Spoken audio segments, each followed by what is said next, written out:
Magsabunutan daw kami. Yan ang reaction ni Senator Amy Marcos sa issue ng di umano ay pork barrel sa 2026 GAA, allocables and her baseless insults and untruthful criticisms against the Senate Blue Ribbon Committee, which I chair. Either Senator Amy thought na piluka yung buhok ko or she was insinuating na bakla ako. Lahat ng ebidensyang kailangang maisalang sa korte, kailangan nandoon. So still, kailangan pa rin na naandyan yung matibay na testimonya ng mga sina Alcantara, Bryce Hernandez, JP Mendoza, para talagang masolidify yung kaso sa korte. Example, halimbawa si Speaker Romualdez, sa ngayon, as we speak, no, sasabihin ko pa rin, wala naman talagang direktamente nag-implicate sa kanya except Gutesa.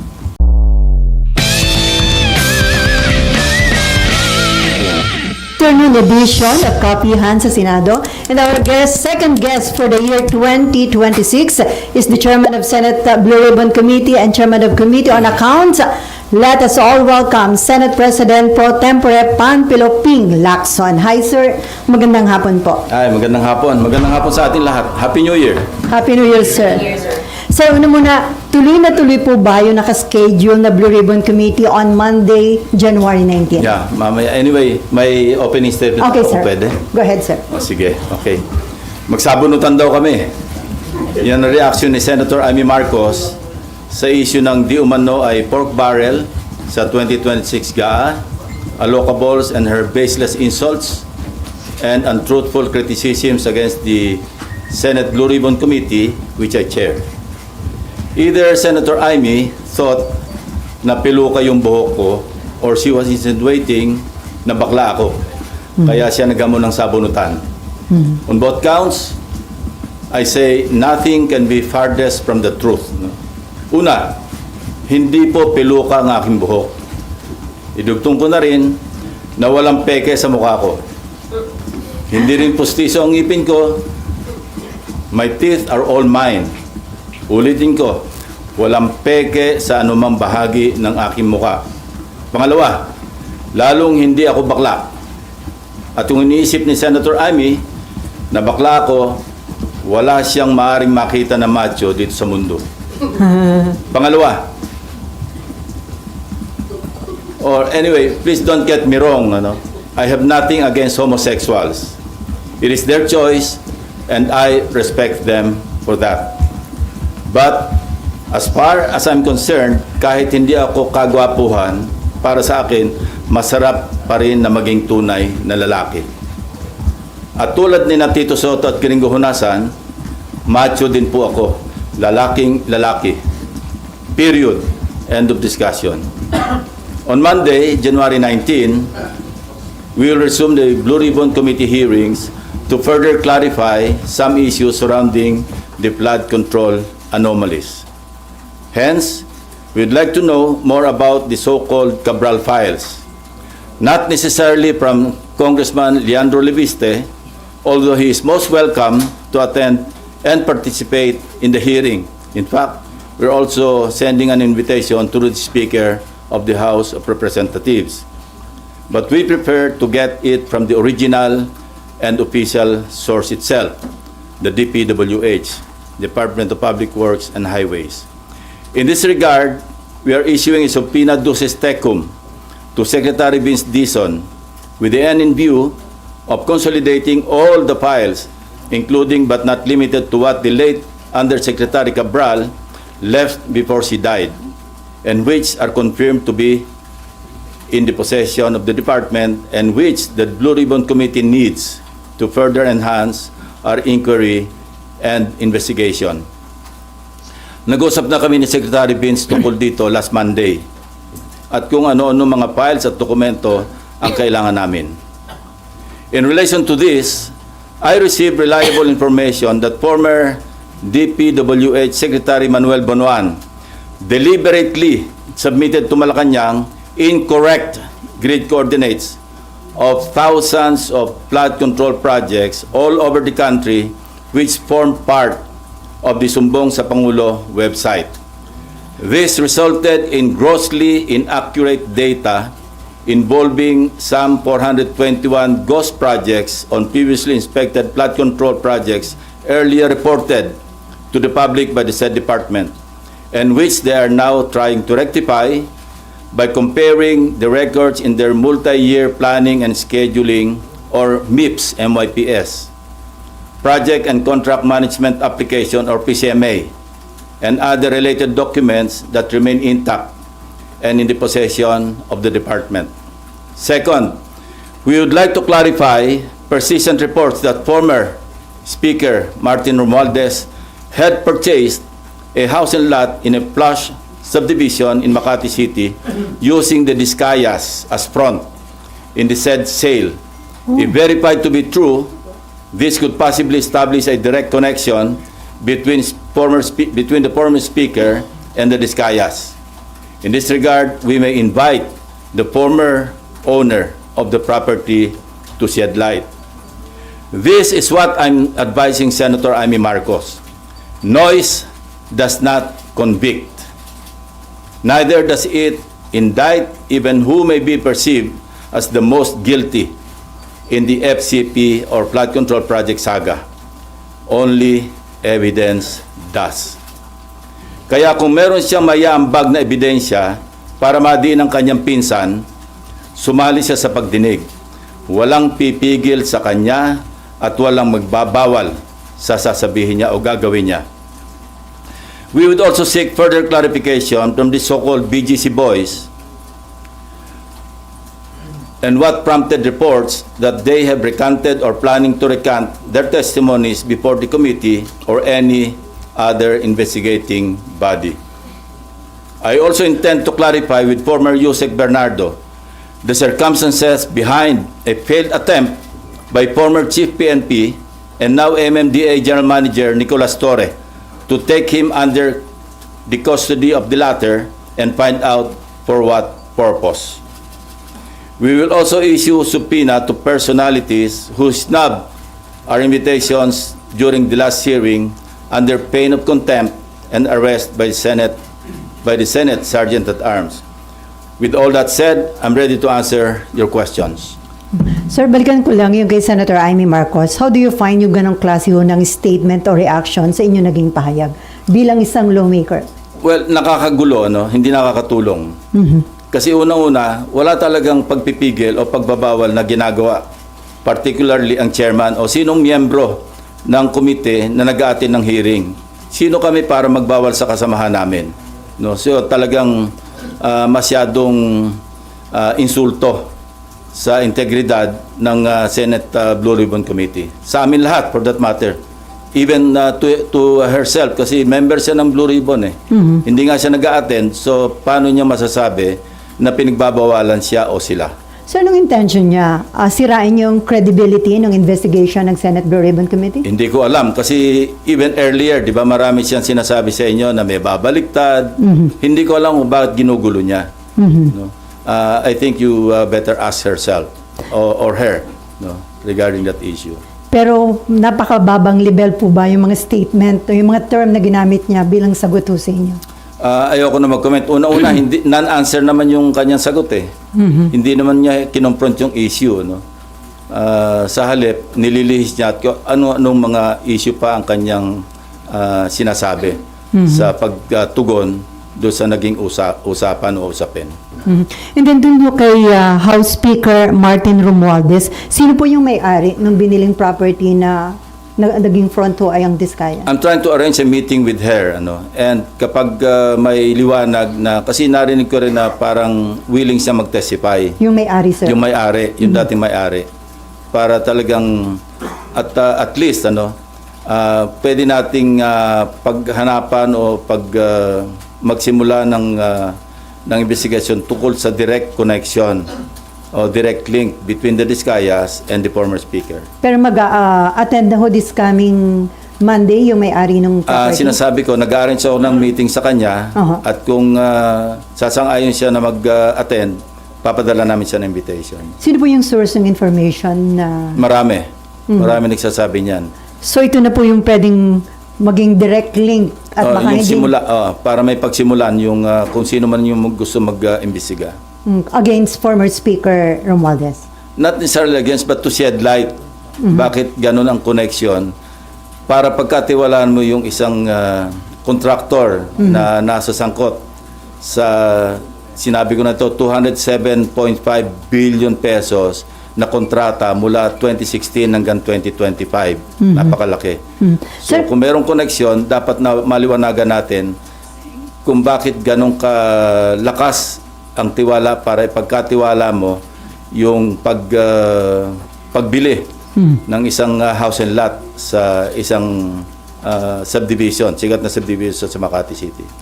At magkano po yung amount nung... Name your price yung usapan. Gusto natin maliwanagan kung magkano talaga nagkabentahan. Pero hindi po invited si former Speaker Romualdez. As I said, pagdating sa counterpart namin sa House, merong parliamentary courtesy na umiiral. At pwede lang namin silang imbitahan, hindi pwedeng pilitin, through the House Speaker. Pero kung ayaw nilang mag-attend, wala rin kaming magagawa. Kasi ganun din ang dapat na tratong ginagawa nila sa amin. Dahil nga sa umiiral na interparliamentary courtesy between the two houses. Before Marlon, sir, according to DILG Secretary John Vic Rimulya, parang niutos na ni PBBM na madali na yung pag-uwi kay former Congressman Saldico. Kinukonsider na nila ang hingin ng tulong ng Interpol at ng United Nations. Sa tingin nyo, di ba ninyo pa sinasabi na pwede yun sa United Nations? So, too late ba itong action na ito? Hindi naman. Nothing is too late. Kasi ngayon pala naman magsisimula yung trial sa Sandigan Bayan at sa mga korte. Mayroon ng warrant of arrest na na-issue laban sa kanya dahil wala tayong extradition treaty na umiiral between Portugal or some other countries na pwedeng naandun si Saldico. So mas mainam na yung idaan nito sa UNCAC, sa United Nations corruption something, 192 member countries, member ang Pilipinas, at pwede tayong dumulog doon para maiuwi rito si former Congressman ko. So kapag hiningi na yung tulong ng UN at Interpol, sigurado na po yung maiuwi sa bansa? Malamang. At saka yung European Union, alam ko meron silang agreement na magtutulungan sila kung nasa isang bansa na walang extradition treaty ang naghihiling na bansa. Pwedeng dalhin doon sa bansa na kung saan may umiiral na extradition. Maraming paraan. Interpol, dahil kung nasa red notice list, pwedeng dumulog din doon para kung maaresto, maipadala rito. Not necessarily through extradition. Although mayroon din ako narinig ng instruction na mag-apply na o kaya magsagawa na ng preliminary talks with Portugal para magkaroon ng extradition treaty. Although long shot yun. Kasi aside from the executive department initiative, dadaan pa yan sa ratification sa Senado. So ang easiest way, sir, hingin ng tulong ng UN at saka ng Interpol? We can do it simultaneously actually. Kung ano yung mauna at yung mas mainam, mas effective, edi yun na yung pairalin. Okay, before Marlon, ihabol ko lang. According to the lawyer of Alcantara, he is not recanting his prior statement. False and misleading daw po yung nag-circulate online na magre-recant yung BGC boys. So sir, ano yung possible din talaga na may mga puwersa o influential people na kumakausap sa kanila? Yun ang gusto natin malaman. Sa kabila ng pagtanggi ng abogado ng kampo ni Alcantara, gusto pa rin natin malaman ano yung may mga attempt pa na nangyari para sila'y mag-recant. At kung meron, sino? At kung sino, bakit? Kaya ganun pa rin. Gusto pa rin natin maliwanagan yung istorya behind the reports na nag-recant na o nagpaplano mag-recant. Sina Alcantara, si Bryce Hernandez. Kaya ipapatawag uli natin sila, yung BGC boys, para marinig mismo sa kanila, para ma-record ng Blue Ribbon Committee ano yung naging dahilan kung bakit lumabas yung ganito mga reports. Pero may info ho ba kayo na may nag-a-attempt talagang kausapin sila to convince them to recant? Well, that's normal for the camp of those being implicated na makipag-usap kasi yun ang mga iniisip nilang pwedeng magpabagsak sa ebidensya laban doon sa mga na-implicate. Normal lang yun. Gusto natin maliwanagan, although sinabi ko na rin na hindi stand-alone yung kanilang testimonies kasi pwede itong maibangga doon sa mga other corroborative documentary evidence pati ibang testimonya ng ibang testigo So, pero siyempre, may epekto yun maski paano doon sa ebidensya. Lalo na sa pagdating sa trial kasi guilt beyond reasonable doubt ang threshold. No? Sa pagpapile ng kaso, yung probable cause or yung sinasabing reasonable certainty of conviction, medyo mababa yung threshold.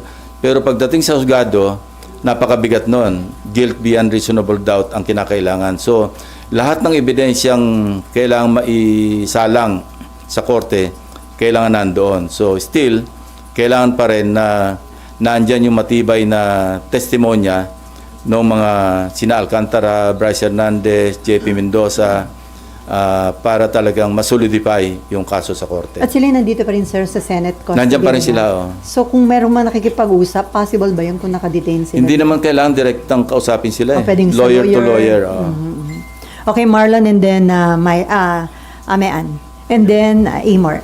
Sir, yung former secretary mo, no? Yung information, sir, nyo na intentionally mali yung sinabit niya ng recording. Yes, very reliable. Sir, may witness, sir, na harap to testify on that. Meron. And what do you make of that, sir? Well, deliberate. Ibig sabihin, no-cover up niya talaga. Kaya looking back, naalala ko, meron siyang binanggit tungkol sa ilahad ko sa aking privilege speech doon sa nauhan. Ang sabi niya, mali raw yung grid coordinates. Although sigurado kami, kasi personal naming pinuntahan ng teams namin, yung mismong ghost flood control project. At nakausap mismo yung barangay chairman, mga tao doon, na talagang merong nakalaan na proyekto na hindi nagawa. No? So, doon pa lang, kasi nag-flashback sa akin yun eh. Kaya pala, sinasabi niyang ang grid coordinates daw mali, yung pala, nasa utak niya, alam niyang minali niya. Hindi naman kami, kasi at that time, sa privilege speech ko, wala pa naman yung sumbong sa Pangulo website eh. At least yung first privilege speech. So nag-relay kami sa sarili naming sources. But eventually, I think sa second namin, nag-relay kami sa sumbong sa Pangulo. So, ganito kasi yung istorya. Ang unang report, 421 out of 8,000, di ba? So yun, bloated yun. Why? Because when the AFP, yung composite team or teams ng AFP, PNP, yung DepDep, kung pupunta sila sa isang lugar para mag-inspeksyon ng suspected ghost flood control projects, at mali yung grid coordinate, siyempre wala sila makikitang project. So i-report nilang ghost yun. So ang outcome, masyadong bloated yung 421. So substantially, lower dapat yung bilang ng ghost flood control projects. Yun ang naging resulta nun. And the DPWH is now trying to rectify by comparing yung multi-year planning and scheduling. Kasi yun yung nasa plano, alam mo, multi-year. Ko-compare sa PCMA, yung sa monitoring. Pagka nagtugma, yun talaga yung grid coordinates. So yun ang ginagawa nila ngayon. At merong isusupina namin doon sa STECOM, tulad ng sinabi ko kanina, yung DPWH. Nag-usap na kami ni Secretary Vince Dizon tungkol dito. Magpapadala siya ng 2 USEC para mag-testify at dalhin lahat yung dokumento kasi doon sa STECOM. Sir, anong ibig sabihin dun sa complicity ni Secretary Bono doon sa previous ghost flood control project? Well, maliwanag. Maliwanag kasi even sabihin natin hindi siya maging principal, sa cover up pa lang, no? Kitang-kita mo yung kanyang complicity. Now, Secretary Bonoan is in the United States. More or less, may idea naman kami, yung authorities, kung nasaan siya doon.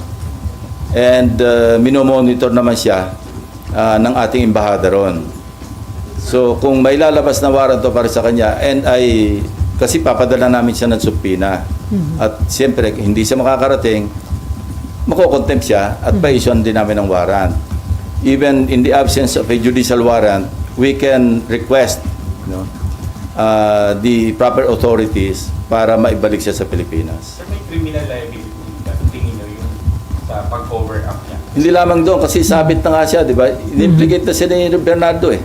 Na tumatanggap siya, binadalan siya ng 1 billion pesos doon sa sinasabing listahan na hinandle ni Bernardo. So, kumbaga minor lang itong pag-cover up niya sa complicity o sa criminal case o cases na haharapin niya.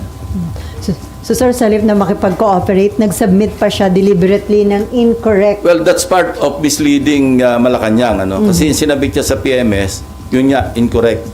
And this information came precisely from the DPWH. Kasi na-check nga nila na mali-mali. Kung isa o dalawa lang yung mali, pwedeng inadvertently na-omit, o kaya nagkamali. Pero katakot-takot daw talaga, ang kita nila na deliberate yung pagsasubmit ng mali-maling grid coordinates. So, sir, lalo isipin lang- mo, sumbong sa Pangulo, niloko niya pa. So lalo lang inilubog ni Secretary Bonoan yung sarili niya dito sa issue. Akala niya, makakalibre siya. Pero yung records, hahabulin ka ng paper trail eh. Like for example, halimbawa si Speaker Romualdez, sa ngayon, as we speak, sasabihin ko pa rin, wala naman talagang directamenting nag-implicate sa kanya except Gutesa. Matibay sana kung si Gutesa na andyan, nagpunta sa DOJ, sa Ombudsman, at nag-affirm ng kanyang affidavit. Pero dahil wala siya, ngayon, kung meron si Senator Amy na ebidensya mapapakita, most welcome siya mag-attend. Huwag niyang kaming siraan na pinagbabawalan na implicate si former Speaker Romualdez. Kaya sa Lunes, kung meron siya pinanghawakan, pumunta siya, kung gusto niya, bibigyan ko siya ng isang oras para ilahad-lahat yung kanyang ebidensya kung meron. So sir, may nag-volunteer sa inyo para ibigay yung info tungkol doon sa biniling property ng... Yeah, may actually nag-volunteer. meron. Kaya nga pinaparents ko na kung pwedeng makausap yung dating may-ari para siya na mismo yung magsabi ng Detalye. ng mga detalye. Ang meeting nyo before January 19. Pinipilit kong before Monday. Para kung sakali pwede siya mag-appear Yeah. online. Correct. 19. Okay, Mean. Sir, yung maling grid coordinates ni Sec Bonoan, so technically niloko niya si Pangulo? Hindi technically, niloko niya si Pangulo. Sir, layman's term, nag-submit siya ng grid coordinates. Sa PMS, oh. Opo. Ibig bang sabihin, sir, kung yun yung sinunod, merong project na makikita doon? Hindi. Ano- Pag mali-maling grid coordinates, siyempre, walang project doon sa grid coordinates. Mali eh. So pag inspection nitong DepDep ng AFP, ng PNP, wala makitang project, i-report nilang ghost yun. Kasi nakalista as a flood control project sa isang maling grid coordinates. Pag pinunta mo yung grid coordinates, wala ka makitang proyekto. So naturalmente, i-report nila, ghost ito, walang proyekto eh. Lalong napahamak Bloated. lalong napahamak yung DPWH, sir, kasi mali yung grid coords. Hindi, pero nire-rectify na nila ngayon eh. Nagsasagawa sila ng panibagong inspeksyon doon sa mga tamang grid coordinates. Ang naging implication lang is yung 421. Kaya nung nag-extrapolate ako, di ba? Kasi kung 30,000 lahat, sa 8,000 pa lamang mayroon ng 421, that's something like 2.5% na ghost. So pagkalaki-laki sa yung sinabi ko na possible na ghost control, flood control projects. So bloated yun, substantially bababa yun. But it doesn't mean na walang ghost flood control projects. Kasi kami mismo, may mga nakita kami eh. Sir, sabi nyo, ihasabpina na po siya this coming for the... Okay, so hindi siya makakarating kasi nasa US siya. Iko-contempt nyo, iwawarrant. What happens next? May huhuli ba sa May kanya? warrant siya, may legislative warrant siya na pwede siyang hulihin. So we will make arrangements with the US Embassy, the Ambassador Dave Romualdez, na kung pwede makipagtulungan, makipag-coordinate sa US authorities para maibalik siya rito. Technically, maaaresto siya sa US para maharap siya dito. May harap siya dito. Unang-una, siyempre, mag-expire yung visa niya, yung stay niya. He cannot stay there forever. Kasi normally, di ba, binibigay na yung longest na stay sa America is 6 months. No? Kaya kung lalampas siya doon, magiging ano na siya, parang unauthorized na yung stay niya. So, hindi extradition, deportation ang mangyayari. Okay, before Amor, sir, nabanggit niyo doon sa Cabral Files, may 5 cabinet members, di ba? Invited po ba sila sa next hearing? Hindi pa kasi alam niyo may nakiusap si Senate President Soto. Wag masyadong marami kasi nakatunga nga lang yung iba eh. Hindi naman natatanong. Let's just focus on the more significant parang issues to be tackled. Anyway, mahaba pa naman. Pwede pang tumawag na susunod na pagdinig kung ipapatawag natin yung mga dapat ipatawag. May report po na sinabi daw ni Congressman Leandro Leviste na inalok si Cabral na maging state witness kapalit ng pag-implicate kay dating Budget Secretary Amena Pangandaman. Doon po ba, sir, sa naging initial meeting ng office nyo sa abogado ni Cabral? Walang may ganon. mention na ganon? Ang na-mention lang is willing siyang mag-testify, willing siyang mag-cooperate. Kaya lang, noong mga initial information na binibigay, hindi kami nag-agree dahil sa tingin ko kulang-kulang. Kasi ang sinasabi lang doon, kinonfront namin siya tungkol sa sinasabi ni Bernardo na nadala sa kanya ng pera sa bahay niya, hindi ba? Ang sinasabi niya, katulad din noong unang meeting namin kay Bernardo, na sabi niya, Senator, hindi naman ako nagmamalinis. Siyempre, pagka birthday ko, pagka Christmas, nireregaluhan ako ng mga district engineers, regional directors, mga 100 million, mga ganon. So, doon pa lang, red flag na sa amin yon. Sino magbibigay ng birthday gift na 100 million? Maski ikaw ay undersecretary. So, nagsenyasan kami ng aking dalawang legislative staff na wag na naming gambalain kasi nga, nag-open up na. Ganon din yung kay Undersecretary Cabral. Through the lawyer, hindi ko naman nakaharap si Undersecretary. Ang preliminary namin noon yung lawyer. In fact, magmi-meeting ulit kami ng lawyer, I think tomorrow. Ni Cabral? Lawyer ni Cabral. Para anyway, kasi meron siyang binahagi sa aming dokumento rin. Ito na nga yung December 27, 2024 SARO na nanggaling sa unprogrammed appropriations. 50 billion pesos na 30 billion doon ay flood control projects.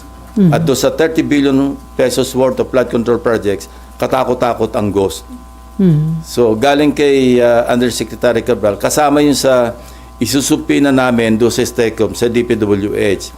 Dahil na sa files pa rin nila yon para ma-authenticate, para maging official yung pinanggaling. Kasi unofficially, tinan over sa akin ng lawyer ni Undersecretary Cabral yon. So, kailangan manggaling mismo doon sa original source, which is the DPWH. At sabi nila, dadali nila. So, sir, si Amena Pangandaman, hindi kasama doon sa 5 cabinet members? Saka na natin pag-usapan yung issue na yon. Unahin muna natin yung sinasabi ko na gusto naming matakel muna. Okay. Amor and then si Nympha and then si Victoria. Opo. So, Sen, yung Cabral files, can we expect na matatakal na siya in detail by Monday? Yeah, I think so. Kasi imbitahin din namin si Congressman Leviste. Kung mag-a-attend siya, di mag-compare notes na lang sila ng DPWH. Anyway, naandyan yung DPWH, naandyan siya, andyan sa Blue Ribbon. So, pwede niyang i-compara yung kanyang files with those of the DPWH. So far, sir, may commitment yung DPWH na talagang magre-respond sila positively to the Yes. subpoena. Nag-usap na kami. Ni Secretary Vince. At saka pinag-usapan na namin kung ano yung mga dokumento na mapapaloob doon sa aming subpoena doon sa STECOM. Opo, and balikan ko po si former Secretary Bonoan. December 17, I think, sir, dapat yung pagbalik niya sa bansa, Correct. yun yung commitment niya. Sir, do you have information? Ano po bang plano? Bakit siya nagstay doon? Nagtatago na po ba? Or may balak na hindi bumalik ng bansa? Yun ang indication. Kasi ang pangako niya, siguro ang paalam niya, or I believe, I'm not sure, na yung visa niya hanggang December 17 lang eh. I'm not sure. Kaya ang sinabi niya, babalik siya ng December 17. January na ngayon. So, sir, anong implications for you nung hindi niya pagbalik on time? Hindi ko alam kung ano yung kanyang iniisip. Pero mahirap. Ako lang yung nagtago na hindi nahuli. Mahirap magtago.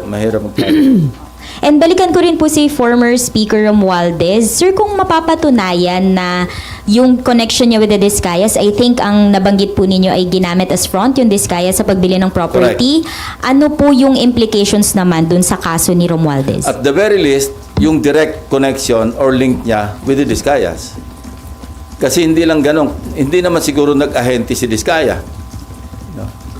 Kung siya yung front, siya yung lumalabas na bumili, ganun na lang kalaki ang tiwala. Kung totoo ha, ni speaker, former speaker, kay Diskaya. So, hindi ganun kababaw yung kanilang yung kanilang samahan. So, ibig sabihin, sir, kung may ganun silang connection, mas malalim pa yung ibang possible transactions nila. Correct. That is the implication. I'm not saying na cast in stone na talagang involved na talaga si former speaker. At least, we have something to start with, di ba? And sir, yun pong pagbili ng bahay, kinonfirm po yun nung may-ari, nung dating may-ari, na si former True. speaker at Diskaya yung bumili. Through third parties. Yeah. Naikukwento niya nga yan eh. Kasi ang isa sa mga kwento, nung mapanood ng mga maid, sina Diskaya rito, ma'am, yan yung bumili ng bahay mo ah. Ganon. Yun yung konting detalye, no? But these are, of course, hindi galing sa, so to speak, yung horse's mouth. Kaya gusto natin, maimbitan mismo yung former owner na siya na mismo magsabi na ang kausap niya, mga Diskaya. But hindi lang isang source ito, maraming sources ito. I've spoken to at least 3 sources na pare-pareho yung sinasabi. Pero di pa sure na darating may-ari, sir, di ba? Hindi pa nagkakausap. Pero may mga indication na gusto mag-testify. Pero sir, wala kayong hawak mga dokumento Wala. ng bentahan, Wala. ng proper, wala pa. Okay, meron ka pa? Okay, Nympha. Thank you. Sir, pa-clarify lang, tama po ba yung sinabi niyo kanina na si Bernardo is seeking custody kay... Hindi. It's the other way around. Okay. Si General Torre po. Nagulat siya noong meron nag-offer sa kanya na magbigay ng sanctuary. Kasi wala naman sa custody ng Senate si Bernardo. No? I think this happened before his third appearance. No? Nung he was about to appear for the third time yata, ewan ko kung nakailan na siya. Nung nagkausap kami, kinuwento niya sa amin yan na sinabi sa kanya na pwedeng mag-seek ng sanctuary kung gusto niya. Pero pag labas niya doon sa pinanggalingan niya, nakita niya si General Torre. Umatras siya. Sabi niya, doon na lang ako kay Senator Lacson. Although he was not under my direct custody at that time. So nakita niya mismo. At hindi siya pumayag na magpa-custody kay General Torre. Hindi ko nga alam. It was a big and still a big wonder sa akin. Bakit napasok sa picture o sa scene, sa eksena, si General Torre? Sir, papatawag niyo po si General Torre? Hindi pa.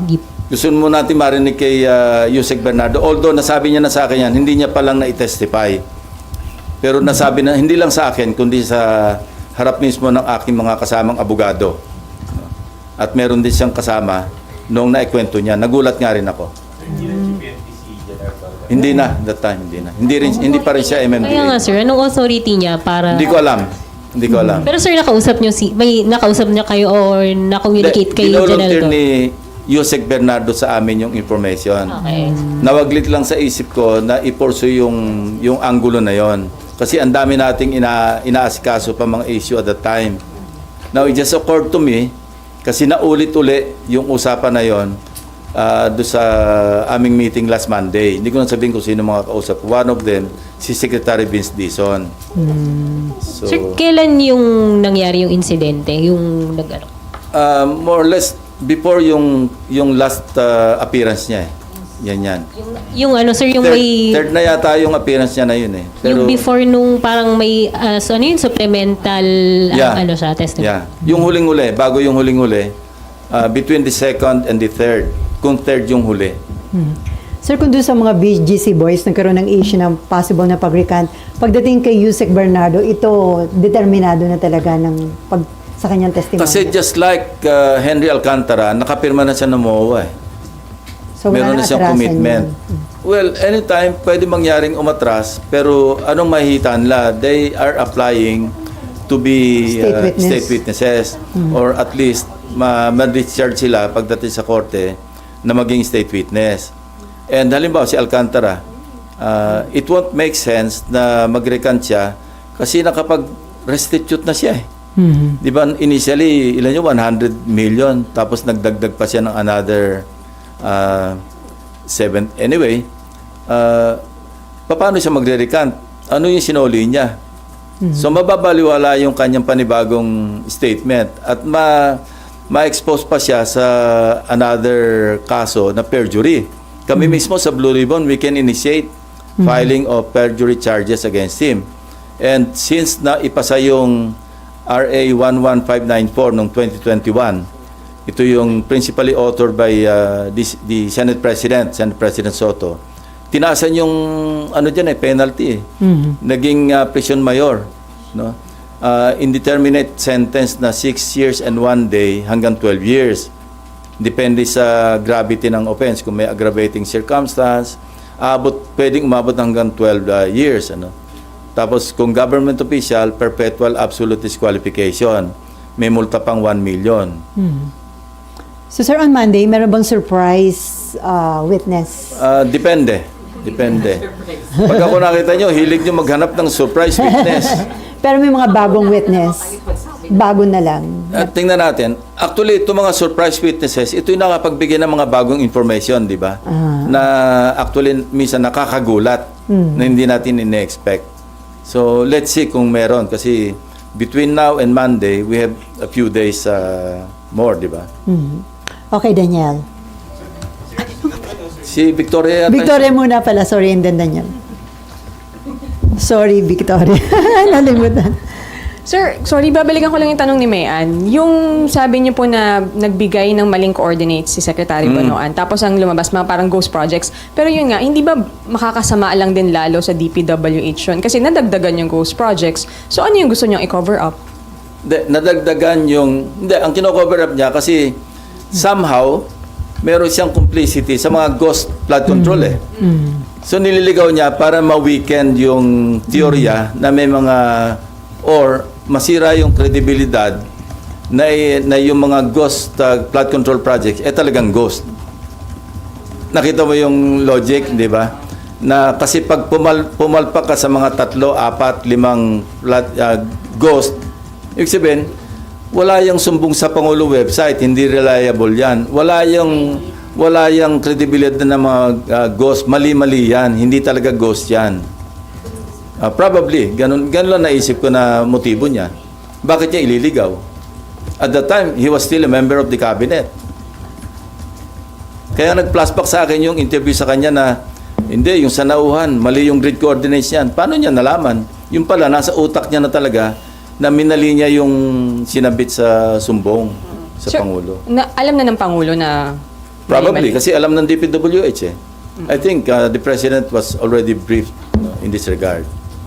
And then sir, yung scope, sabi niyo hindi ito yung last na hearing. Ilan pa yung nakikita niyong hearings? And magtitingin pa ba kayo ng ibang projects sa Luzon, Visayas, Mindanao na ghost or Hindi, substandard? ginagawa na ngayon ng DepDep ng DPWH. Binabangganan nila yung MIPS at saka yung PCMA para accurate yung grid coordinates. Yun. So ilang hearing pa nakikita niyo, sir? Hindi ko masabi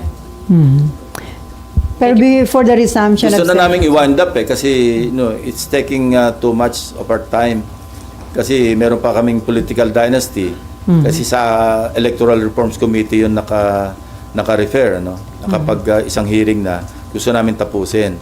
Tapos yung BARM election na inauthor ni yung bill, inauthor or resolution, inauthor ni Majority Leader Subiri sa electoral reforms din yun, which I chair, which I would like to parang i-unload na, pero wala naman takers.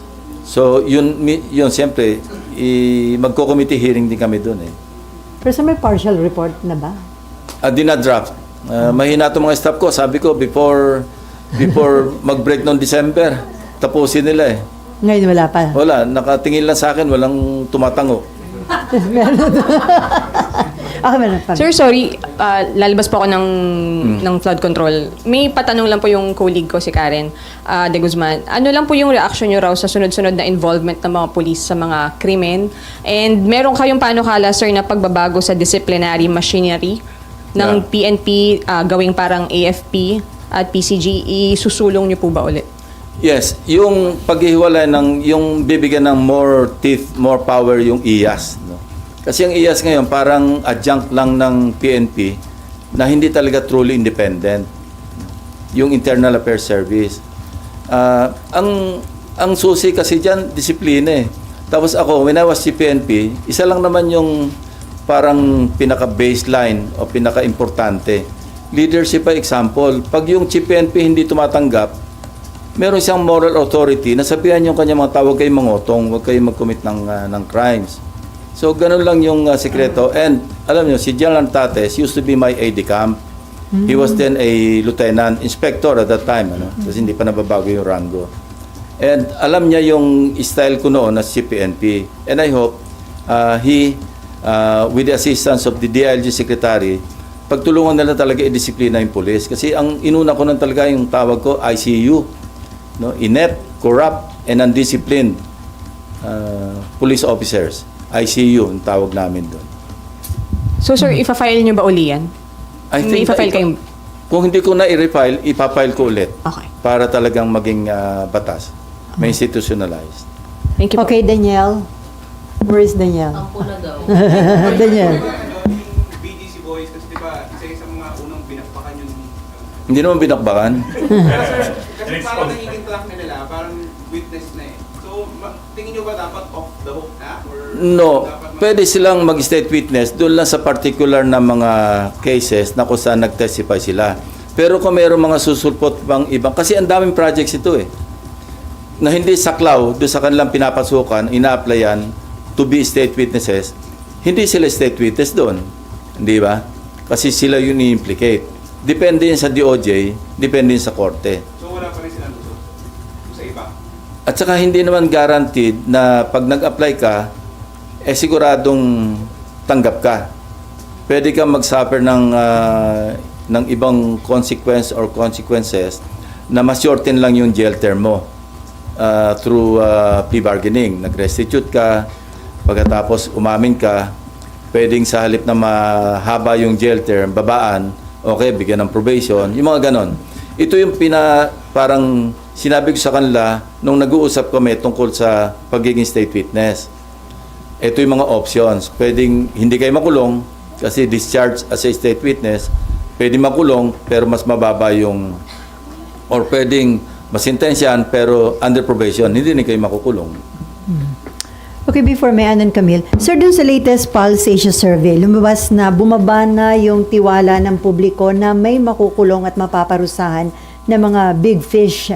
Ang sabi nila, pag daw maliliit lang, kapag may pera, hindi napaparusahan. Mas hindi pinagkakatiwalaan daw yung ICI at DPWH at mas pinagkakatiwalaan nila ang media at civil society organization. Hindi mo ba masasisi? Rightly so, no? Kasi kailangan mag-under-promise ka, mag-over-deliver ka. Huwag ka mag-over-promise tapos mag-under-deliver. It seems na gano'n na nangyari kasi quite so often, narinig natin yung before December, may makukulong. Before December 15, before Pasko, may makukulong. Tapos yung New Year eh.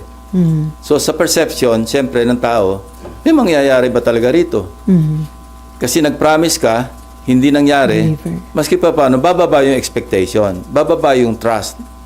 So that would explain kung bakit bumaba yung trust ng mga mamamayan natin sa mga institutions.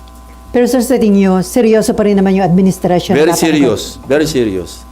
That I know for a fact, Kasi I've been talking to the DOJ, Ombudsman, seryoso talaga. Okay, Mayan, and then Camille. Sir, move on na ako from flood control. Senator Bato, by any chance, baka po nakausap nyo? Kasi sabi ni Sec John Vic, around the periphery of Davao City lang daw, he's just going around on a motorcycle. Ang problema kasi kay Senator Bato, wala naman tayong official na warrant of arrest coming from the ICC. Kaya, okay, unang-una, it doesn't make sense to me na nagtatago siya. Hindi naman siya wanted eh.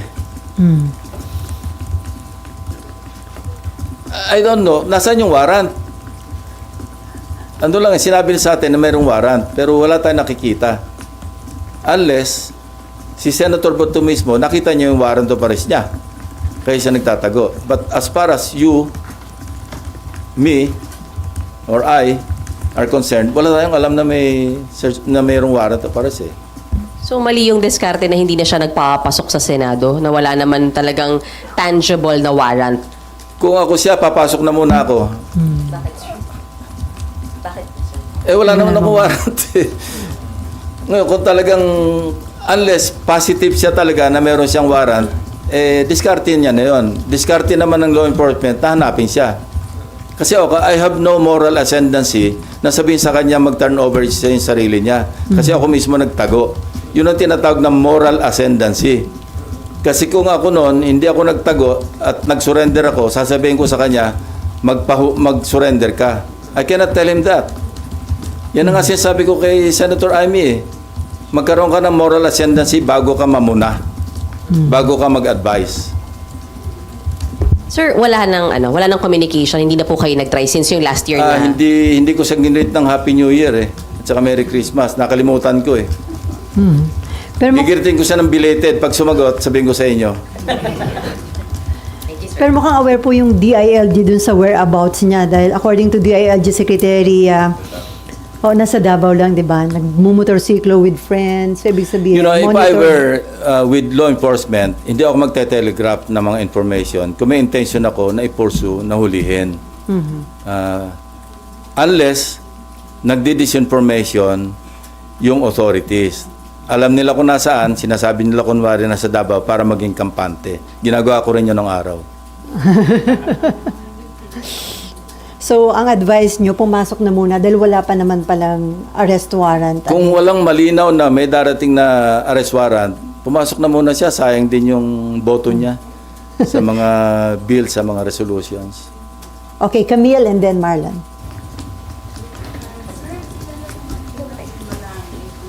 Nasaan na yun? Si Camille Balagtas.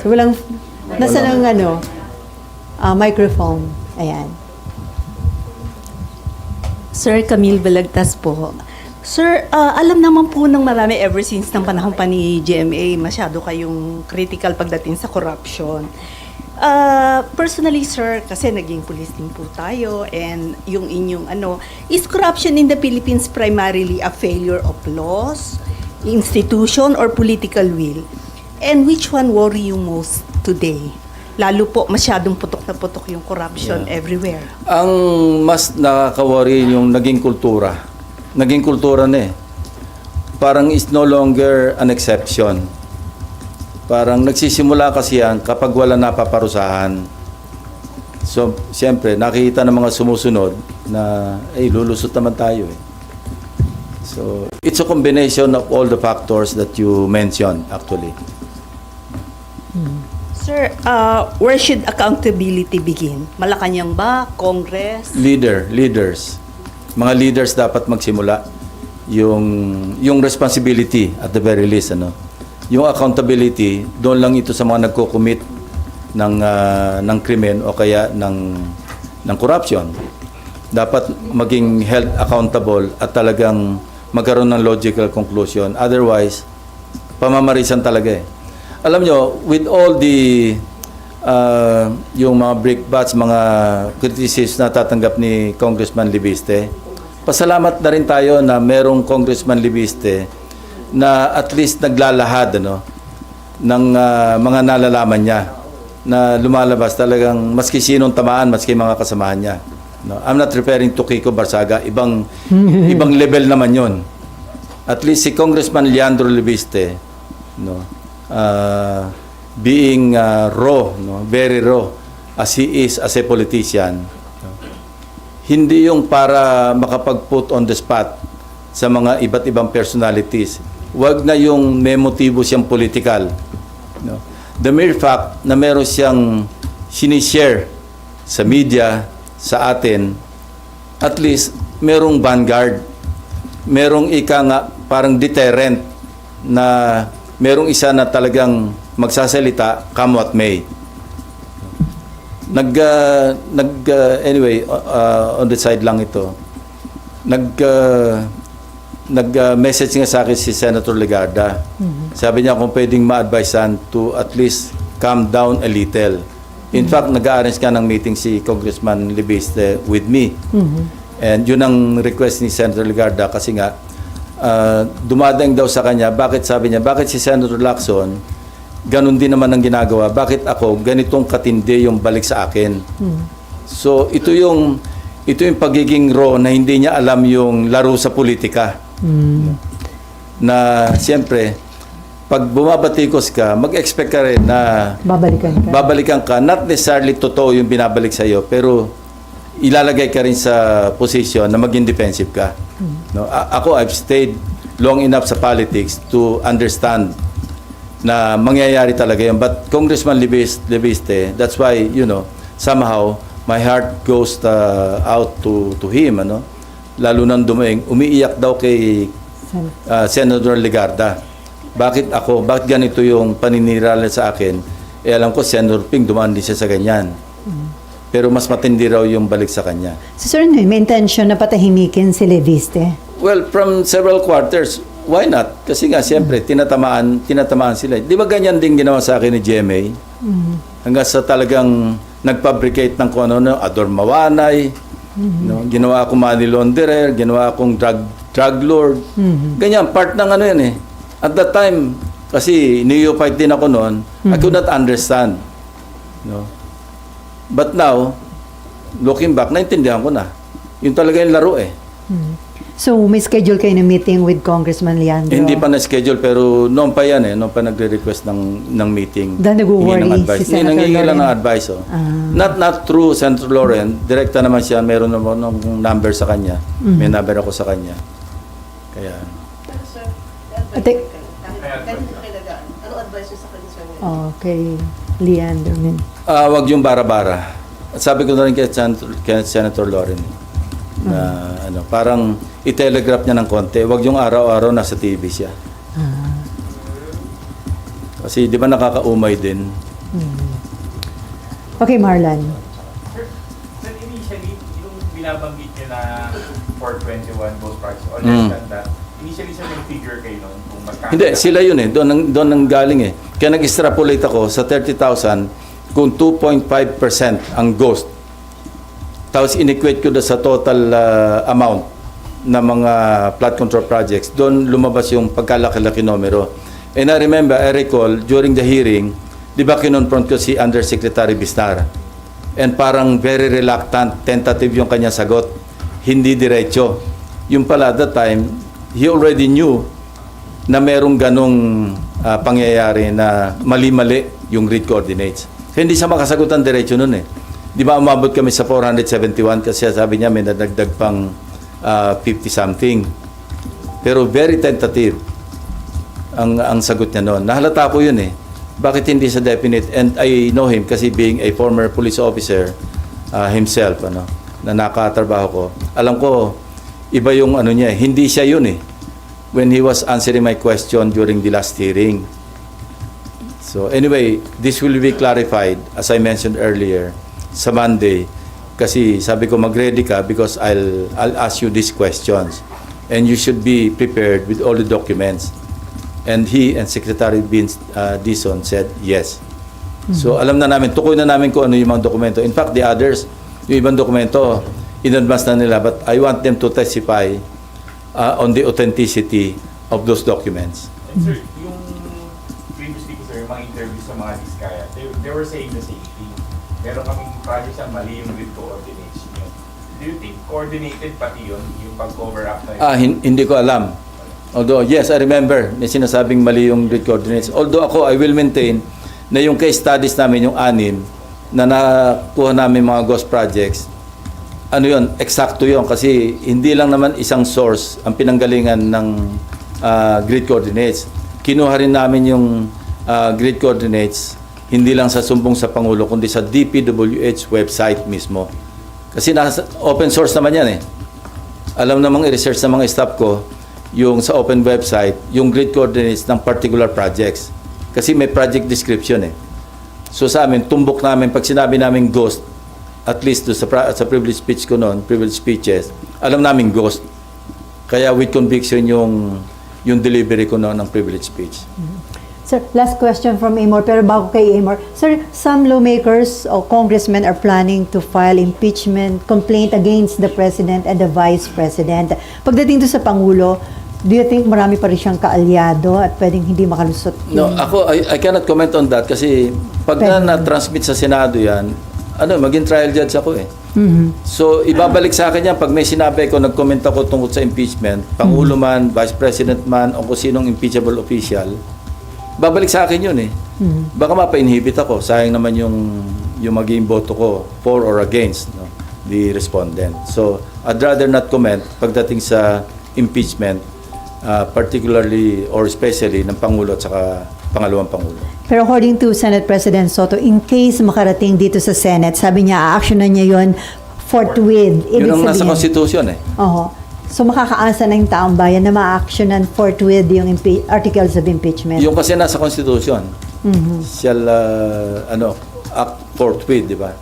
Kaya wala naman choice kundi sundin yung Constitution. Na hindi nasunod sa nakalipas po na leadership. Well, forthwith. Basta gagawin na lang namin. Tama si Senator Soto doon. Forthwith. And then, ano po yung implication sa stability at economy ng bansa kung dalawang highest leader of the land ang may impeachment case, sir? Kung merong basihan at matransmit dito, wala tayong magagawa eh. Painful as it is, pero dapat i-resolve natin, hanapan natin ng resolution. Either way. Pero maapektuhan nyo yung legislative work ninyo, sir, just in case. Definitely, kasi full-time yan eh. Okay, last question from Amar. Sir, clarify ko lang po, yung kay former Secretary Bonoan, papasabina na siya to attend on Monday or invitation muna? No, na-invite na siya last time eh. Kaya Susupina na siya ngayon. So dahil hindi siya sumipot ng mga nakarang hearing, papasabina na siya for Monday? Pag hindi siya dumating, papakontempt na namin siya. Pa-issue namin siya ng warrant of arrest. Pero hindi pa nai-issue to sa ngayon, sir? Ngayon, pipirmahan ko mamaya. Kasi tinawag niyo agad ako eh. Pipirma sana ako eh. So ngayon dapat Tinawag ko ni Mayan ipipirmahan. eh. Sir, saldi ko. Ha? Sa pina na rin po saldi ko. Oo. Yes. Kasama siya. So ilan, sir, lahat yung i-issuehan ng subpoena? Ewan ko, may listahan eh. Nandun, sinulat na kanina eh. Pirmahan ko mamaya. Ha? Ngayon nyo na po pipirmahan niyo. Mamaya. Kanina sana eh. Pinababa na kayo na maaga. Sabi ni Mayan eh. Sorry na, sir. Okay, no more questions? On Okay. that note, thank you Yeah. so much, On that Senate note. President Pro Tempore Thank you. Happy New Year. Happy New Year, sir. Thank you po.